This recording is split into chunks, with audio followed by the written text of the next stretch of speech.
तो फिल्म की शुरुआत में हम बहुत सारे चट्टानों के टुकड़े जो जानवर थे उन्हें जमीन की तरफ आता हुआ देखते हैं, जो अगर जमीन से टकरा गए तो पूरी इंसानियत ही तबाह हो जाएगी। इसीलिए जमीन को इस तबाही से बचाने के लिए पूरी दुनिया की कोशिश शुरू हो जाती है, जिसके लिए एक प्रोजेक्ट बनाया जाता है, जिसके मुताबिक चांद पर एक काफी बड़ी बेस बनाई जाती है। इंसानों का प्लान ये था कि वो न्यूक्लियर बॉम्ब्स, हथियार और रॉकेट्स का इस्तेमाल करके उस बड़ी चट्टान को तबाह कर देंगे, जिसके टुकड़े टूट टूट कर जमीन की तरफ आ रहे हैं। अपने इस मिशन के लिए वो चांद पर रहेंगे ताकि तबाही होने से बचाई जा सके। और फिर आखिरकार कई सालों की मेहनत के बाद इंसान न्यूक्लियर रॉकेट्स बना लेते हैं जो चांद पर जाएंगे, जिसके बाद दिखाया जाता है कि पूरी दुनिया में हर कोई अपनी इस जीत को मना रहा है। जिसके बाद हम कहानी के मेन कैरेक्टर डुगू को देखते हैं, जिसकी इस सब में तो कोई दिलचस्पी नहीं थी, बस अपने कैप्टन में थी। वो उसे पसंद करता था। वो जैसे डुगू के सामने आती है वो एकदम चुपचाप खड़ा होकर उसे देखने लगता है। अब उसकी सुस्ती काहिली की वजह से कैप्टन उसे डांट देती है, जिसके बाद वो चली जाती है। उसके जाने के बाद डुगू भी अपने कमरे में चला जाता है और नए नए तरीके सोचने लगता है कि आखिर में कैप्टन को कैसे मुतासिर करूं। मगर उसे ये अंदाजा नहीं था कि चट्टान के कुछ टुकड़े उनकी बेस की तरफ ही बढ़ रहे हैं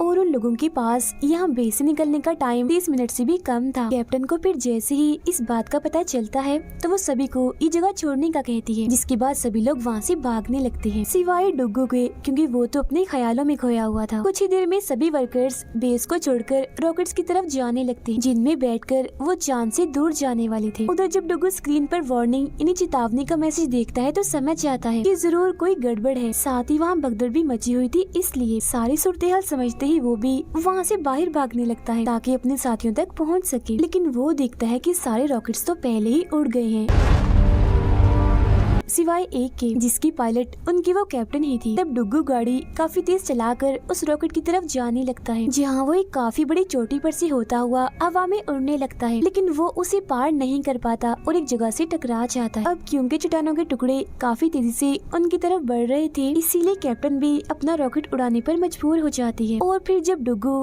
रॉकेट वाली जगह पर आता है तो उसे पता चलता है कि सब लोग उसे छोड़कर यहाँ से जा चुके हैं। जैसे ही वो सारे रॉकेट्स वहाँ से जाते हैं तो चट्टानों की बहुत सारे टुकड़े चांद की सतह से टकराने लगते हैं, जिससे सब कुछ तबाह होने लगता है। ये देख फौरन डुगू अपनी जान बचाने के लिए भागने लगता है, मगर तभी चट्टान का एक टुकड़ा उसके सामने पड़ जाता है, जिससे वो दूर जाके गिरता है। मगर किसी तरह वो इस धमाके से बचने में कामयाब हो जाता है। फिर तभी उसे वहाँ एक काफी बड़ा गड्ढा दिखता है, जिसमें छुपने के लिए वो उसकी तरफ भागता है। मगर फिर तभी एक और धमाका हो जाता है, जिससे वो हवा में उड़ता हुआ काफी दूर जाके गिरता है और बेहोश हो जाता है। मगर इस दौरान वो इस बात से अनजान था कि चांद पर चट्टान का एक काफी बड़ा टुकड़ा है जो तेजी से जमीन की तरफ बढ़ रहा है। फिर जब डुगू को होश आती है तो फौरन उठकर खड़ा हो जाता है और जमीन की तरफ देखकर अपने लोगों पर गुस्सा करने लगता है कि तुमने मेरा इंतजार भी नहीं किया और मुझे छोड़कर चले गए। लेकिन फिर बहुत जल्द उसे ये खबर हो जाती है कि एक काफी बड़ा चट्टान का टुकड़ा जमीन से टकराने वाला है। फिर कुछ देर के बाद जब वो टुकड़ा जमीन से टकराता है तो काफी बड़ा धमाका हो जाता है, जिससे हमारी पूरी दुनिया तबाह बर्बाद हो जाती है। ऐसा लग रहा था कि इंसानियत का खात्मा हो गया होगा, जिसके बाद जमीन बस एक जलता हुआ गोला ही लग रही। जो देख डुगू जो चांद पर अकेला रह गया था एकदम मायूस और नाउम्मीद हो जाता है। इसीलिए अब उसके पास वापस बेस में जाने के अलावा और कोई रास्ता नहीं होता। बेस में जाकर वो हर तरफ राब्ता करने की कोशिश करता है, मगर कहीं से भी उसे कोई जवाब नहीं आता, जिससे उसे एहसास हो जाता है कि वो बस अकेला ही इस दुनिया में रह गया है। जो सोच उसका दुख और बढ़ जाता है। साथ ही वो अपने मरने वाले साथियों को भी याद करने लगता है। अब यहाँ उसके पास इतना खाना था कि कम से कम उसकी मौत तक उसके लिए काफी था। जिसके बाद वो दोबारा से अपने ख्यालों की दुनिया में चला जाता है और सीधा जाता है कैप्टन के कमरे में, जहाँ उसे थोड़ा बहुत हौसला मिलता है। इसीलिए वो अपनी शेव करके अपने ख्याली दोस्त यानी कैप्टन के साथ खाना खाने लगता है। लेकिन इस दौरान उसे इस बात का पता नहीं होता कि जमीन पर किसी जगह कुछ लोग तबाही से बचने में कामयाब हो गए थे, मतलब वो जिंदा बच गए थे। जो स्क्रीन पर डुगू की ये उल्टी सीधी हरकतें देखकर परेशान हो रहे थे, जिनमें प्रेसिडेंट भी शामिल था, जो कैप्टन से कहता है कि तुम डुगू की खबर हर जगह फैला दो ताकि वो लोग जो जिंदा हैं जिन्हें मुश्किलात का सामना करना पड़ रहा है उनमें एक उम्मीद पैदा हो। मगर कैप्टन को ये आइडिया पसंद नहीं आता क्योंकि डुग्गू यहाँ जमीन से काफी दूर चांद पर था और लोगों को मिसाल देने के लिए एक ऐसा इंसान पेश करना चाहिए जो खुद भी मुश्किल हालात से गुजरा हो। मगर डुग्गू तो वहाँ काफी खुश था, एक पुरसुकून जिंदगी गुजार रहा था, खाने पीने के लिए भी उसके पास सब कुछ था। फिर एक सुबह जब डुग्गू खाना लेने जाता है तो उसे एहसास हो जाता है कि यहाँ कुछ तो गड़बड़ है, क्योंकि उसे दरअसल यहाँ किसी की होने का एहसास हो गया था। सबूत के तौर पर खाने का एक पैकेट भी उसे मिलता है जो उसने तो नहीं खोला था। फिर वो आराम आराम से उस खाने वाले कमरे की तरफ जाने लगता है जहाँ उसे किसी की परछाई दिखती है जो लेटी हुई थी। ऐसा लग रहा था जैसे वो कोई लड़की हो, जिसे देख डुग्गू काफी खुश हो जाता है और प्यार प्यार से उसे आवाज लगाते हुए उसकी तरफ बढ़ने लगता है। मगर जब वो उसके पास पहुँचता है तो पता चलता है कि वो कोई लड़की नहीं है बल्कि एक कैंगरू है जिसका साइज नॉर्मल कैंगरू से काफी बड़ा था। कैंगरू को देखकर ऐसा लग रहा था जैसे वो डुग्गू को यहाँ पर होने यानी किसी इंसान को यहाँ देखकर खुश नहीं था। ये देख डुग्गू लोहे का एक डंडा उठाता है और कैंगरू को डराने की कोशिश करता है, मगर वो ऐसा नहीं कर पाता क्योंकि कैंगरू तो उसे जरा भी नहीं डरता बल्कि उसे और गुस्सा आ गया था। वो डुग्गू से डंडा छीनकर उसे ऐसे इतनी आसानी से तोड़ देता है जैसे वो कोई कागज का बना हो। फिर वो डुग्गू को काफी मारता है और अपनी भड़ास निकालता है, मगर डुग्गू भी कहाँ रुकने वाला था। वो एक मजेदार सा प्लान बनाता है ताकि कैंगरू का गुस्सा ठंडा कर सके, उसका मूड अच्छा कर सके। वो अपना हुलिया किसी फीमेल कैंगरू की तरह बनाकर उसके सामने आता है, जैसे लिपस्टिक लगाकर, रंगीन कपड़े पहनकर। ऐसा करके वो अपने प्लान में कामयाब हो जाता है। मगर जब कैंगरू को पता चलता है कि सब झूठ है और डुग्गू कर रहा है तो उसे काफी गुस्सा आ जाता है। वो उसे जोर से टांग मारता है जिससे डुग्गू काफी दूर जाके गिरता है। बार बार कैंगरू से हारने के बाद भी वो उसे लड़ाई जारी रखता है। फिर वो उसे हराने के लिए एक मशीन गन लाता है और कैंगरू पर गोलियां चलाने लगता है। वो गोलियां छोटी छोटी प्लास्टिक की बॉल्स थी जो कैंगरू को लगते ही उसे वहाँ से भागने पर मजबूर कर देती है। वो वहाँ से भागता तो है मगर काफी तबाही भी मचा चुका था। लेकिन सूरत हाल तब बदल जाती है जब कैंगरू दोबारा लड़ाई के लिए तैयार हो जाता है। वो डुग्गू को ऐसे फंसाता है कि उसके पास भागने का कोई रास्ता ही नहीं होता। जो देख डुग्गू कैंगरू को थप्पड़ मार देता है जिस पर कैंगरू जवाबी हमला करता है और एक बार फिर उसे जोर से टांग मारता है जिससे वो दूर जाके गिरता है। इस वजह से डुग्गू को काफी गुस्सा आ गया था। वो अब उठता है और अपनी गन उठाकर कैंगरू पर हमला करने वाला होता है, मगर इससे पहले ही कैंगरू उसे पकड़कर उसके मुंह पर थप्पड़ मार देता है, जिसके बाद भी वो उसकी जान नहीं छोड़ता और काफी मारता है, जिससे दोनों नीचे गिर जाते हैं मगर दोनों को ज्यादा चोट नहीं आती। तभी डुग्गू एक चीज देखकर काफी हैरान रह जाता है कि जमीन पर जो सिग्नल्स उसने भेजे थे उसका जवाब आ रहा है, जो देख उसे उम्मीद मिलती है कि शायद जमीन पर इंसान अभी भी जिंदा है जो उस तबाही में बच गए थे। मगर वो इस बात से अनजान था कि ये सिग्नल जमीन से नहीं बल्कि कैंगरू की डिवाइस पर दुम लगने की वजह से आया है, क्योंकि उसे कोई भी अभी बचाने आने वाला नहीं था। वो लोग उसके लिए अभी स्पेसशिप नहीं भेज सकते थे। मगर इस सब से अनजान डुग्गू काफी खुश था, पूरा उम्मीद था और कैंगरू को भी वो ये दिखाता है कि बहुत जल्द हम अपनी जमीन पर वापस चले जाएंगे। लेकिन कैंगरू तो एक बार फिर उसे थप्पड़ मारकर नीचे गिरा देता है। अब डुग्गू को यहाँ चांद पर रहते रहते 200 दिन हो गए थे, जहाँ अब उसने कैंगरू के साथ प्यार से रहना भी सीख लिया था। साथ ही ये प्लान भी बना लिया था कि वो कैसे यहाँ से वापस जा सकता है। फिर वो कैंगरू के साथ बेस से निकलता है और रास्ते में उसे बताता है कि एक स्पेसशिप अभी भी चांद पर मौजूद है जिसका इस्तेमाल करके हम यहाँ से निकलेंगे और अभी हम उसी के पास ही जा रहे हैं। बहुत जल्द ये स्पेसशिप के पास पहुँच जाते हैं और कैसे भी करके उसे लाने में कामयाब हो जाते हैं। डुग्गू फिर उसे ठीक करने में लग जाता है, उसके टूटे हुए सारे हिस्सों को बदलने लगता है। लेकिन फिर उसे एक बड़ी मुश्किल का पता चलता है, जो ये थी कि वो स्पेसशिप सिर्फ 20 पाउंड का वजन ही बर्दाश्त कर सकता था। इसीलिए स्पेसशिप को चलाने के लिए उन्हें अलग सिस्टम की जरूरत थी। तब डुग्गू को याद आता है कि न्यूक्लियर सिस्टम अभी भी चांद पर मौजूद है, जो इन्हें चाहिए था ताकि वो उसका सिस्टम और पेट्रोल हासिल कर सके। इसीलिए वो दोनों बाहर आकर दूसरी साइड पर बनी रिसर्च बिल्डिंग की तरफ जाने लगते हैं, जहाँ वो पूरा न्यूक्लियर सिस्टम मौजूद था।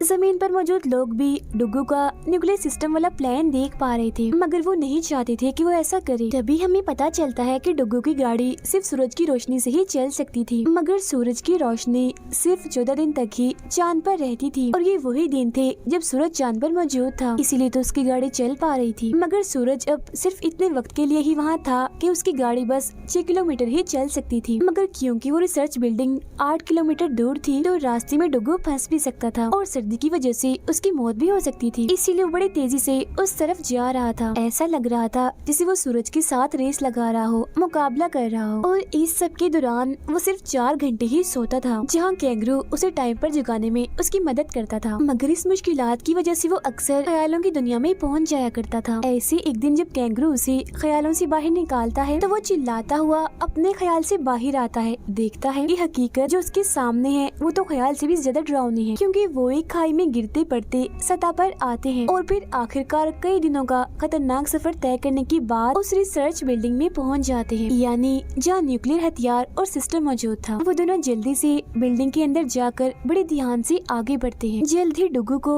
वो न्यूक्लियर बॉम्ब मिल जाता है, जिसे वो नीचे उतारता है क्योंकि वो ऊपर लटका था। मगर तभी यहाँ कैंगरू को शैतानी सोचती है। वो कंट्रोल बटन को जोर जोर से दबाने लगता है, जिससे वो न्यूक्लियर बॉम्ब काफी तेजी से हिलने लगता है। इस बात से गुस्सा होकर डुगू उसे वैन में बंद कर देता है। फिर वो न्यूक्लियर सिस्टम और बॉम्ब लेकर वापस बेस की तरफ आने लगते हैं, जहाँ इस बीच उसे ये भी ख्याल नहीं रहता कि वैन उसकी गाड़ी से अलग हो गई है, जिसमें उसने कैंगरू को बंद किया था। फिर कुछ दूर जाने पर वो आराम करने के लिए एक जगह गाड़ी रोक देता है और अपने कैंगरू दोस्त को चेक करने के लिए बाहर आता है, मगर देखता है कि वैन तो उसकी गाड़ी के साथ है ही नहीं। और वो चाह तो रहा था अपने दोस्त को वापस लाने का, मगर सूरज डूबने की वजह से वो ऐसा नहीं कर पाता और उसे ये कठिन फैसला लेना ही पड़ता है कि वो उसे ढूंढे बगैर अकेला ही आगे बढ़ेगा। मगर फिर उसे ख्याल आता है कि वो मेरा दोस्त है, मैं उसे मरने के लिए नहीं छोड़ सकता। इसीलिए वो अपनी गाड़ी घुमाता है और बगैर अपनी जान की परवाह किए अपने दोस्त के पास जाने लगता है और आखिरकार वो उस तक पहुंच ही जाता है। वो जैसे ही दरवाजा खोलता है तो कैंगरू उसके गले लग जाता है और प्यार में उसे चाटने लगता है। जिसके बाद बेस की तरफ दोबारा से वो अपना सफर शुरू करते हैं और कोशिश भी कर रहे थे कि उन्हें नींद ना आए, मगर सूरज मुसलसल उनसे दूर जा रहा था। उसे अपनी आंखों से वो डूबता हुआ देख रहे थे, जिससे जाहिर है इनके जिंदा रहने की चांसेस भी खत्म हो रहे थे। तब कैंगरू मायूस होकर डुगू की तरफ देखने लगता है। तब डुगू अपना दिमाग लगाता है। वो सूरज की रोशनी जो महफूज की हुई थी उसे बचाने के लिए हीट बंद कर देता है, मगर उसका ये प्लान कामयाब नहीं हो पाता क्योंकि रास्ते में ही उनकी गाड़ी रुक जाती है। मुसीबत उनके लिए बढ़ती ही जा रही थी क्योंकि अभी भी वो अपनी बेस से काफी दूर थे। सांस लेने के लिए भी उनके टैंक्स में अब सिर्फ 3 घंटों की ऑक्सीजन बाकी थी। तब मायूस होकर डुगू बाहर आ जाता है क्योंकि अब उसकी मौत भी करीब थी। मगर फिर जब वो बाहर बैठा था तो कैंगरू को देखकर उसे ख्याल आता है। वो अपनी गाड़ी के दरवाजे तोड़कर औजारों का इस्तेमाल करता है और एक स्लेड बनाता है, जिसे अक्सर बर्फ में खींचने के लिए भी इस्तेमाल किया जाता है। डुगू उसकी रस्सी कैंगरू के साथ बांधकर खुद स्लेड पर चढ़ जाता है। फिर कैंगरू तेजी से भागता हुआ आगे बढ़ रहा था और ये लोग भी अपनी मंजिल अपनी बेस की तरफ तेजी से बढ़ रहे थे। लेकिन तभी उनके सामने एक काफी बड़ी खाई आ जाती है। तब डुगू कैंगरू को बगैर डरे छलांग लगाने का कहता है, जिसके बाद दोनों जल्दी हवा में उड़ने लगते हैं। जिस दौरान डुगू अपने गैस टैंक को खोल देता है और किसी हीरो की तरह हवा में वो और ऊपर उड़ने लगते हैं और आखिरकार उस खाई को पार कर लेते हैं। जिसके बाद वो दोनों न्यूक्लियर बॉम्ब और सिस्टम को बेस तक लाने में कामयाब हो जाते हैं। वो इस वजह से खुश हो रहा था, मगर उसे इस बात का पता नहीं था कि एक और चट्टान का टुकड़ा उनकी तरफ ही बढ़ रहा है। फिर जब वो रॉकेट को चलाने का सोचता है तो देखता है कि जमीन पर से दोबारा सिग्नल्स आ रहे हैं, जो देख उसकी खुशी का तो कोई ठिकाना ही नहीं रहता। लेकिन जब वो कैंगरू को सिस्टम की तारों के साथ खेलता हुआ देखता है तो उसे पता चलता है कि सिग्नल्स असली नहीं है बल्कि झूठे हैं और जो पहले वाले थे वो भी कैंगरू की दम की वजह से पैदा हुए थे। जो देख वो काफी दुखी और मायूस हो गया था क्योंकि उसे यही लगने लगता है कि इस दुनिया में मेरे अलावा और कोई जिंदा नहीं है। मैं इकलौता ऐसा इंसान हूँ जो जिंदा हूँ। अब डुगू के चेहरे पर ये मायूसी जमीन पर मौजूद सब लोग भी देख लेते हैं और फैसला करते हैं कि हम डुगू को ये बताएंगे कि वो अकेला नहीं है बल्कि हम भी हैं। इसीलिए सब लोग एक जगह इकट्ठा होकर अपनी अपनी लाइट्स का रुख चांद की तरफ कर देते हैं। फिर जब डुगू ये नजारा देखता है तो उसे अपनी आंखों पर यकीन ही नहीं आता कि इंसान तो सच में जिंदा है। जो देख वो जज्बाती होकर रोने लगता है।